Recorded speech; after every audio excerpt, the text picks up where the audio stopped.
my beautiful positive vibers in the house. Have you ever had a craving so strong that you just had to satisfy it? Maybe it's chocolate, salty chips, or even something weird like ice. But what if I told you that cravings aren't random? Your body is actually trying to send you a message. Today we are diving into the real reasons behind your cravings and what they mean about your health. Let's look at chocolate cravings. If you constantly crave chocolate, your body might be low in magnesium. Magnesium is essential for muscle relaxation, stress relief, and energy production. Instead of eating processed chocolate, try magnesium-rich food like dark leafy grains, nuts, seeds, and even dark chocolate, at least 70% cocoa. Craving salty snacks.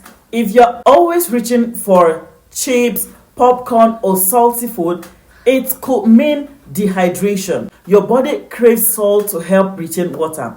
Instead of processed salty snack, go for avocados, bananas, and coconut water to restore electrolytes in your body. Craving ice. Believe it or not, craving ice can be a sign of iron deficiency. If you constantly chew ice, you might need more iron-rich foods like spinach, lentils, red meat, and beans. Craving carbs and sugar. If you're always reaching for bread, pasta, or sweet, it could be low blood sugar. Your body wants quick energy. Instead of processed sugar, try whole grains, fruits, and proteins for sustained energy. Finally, next time you have a craving, don't just give in. Listen to your body. It's trying to tell you something. Have you ever had a weird craving? Tell me in the comments and let's figure it out together. If you enjoy this, hit the like button and subscribe for more. See you in the next episode. God bless you and I love you. Bye guys.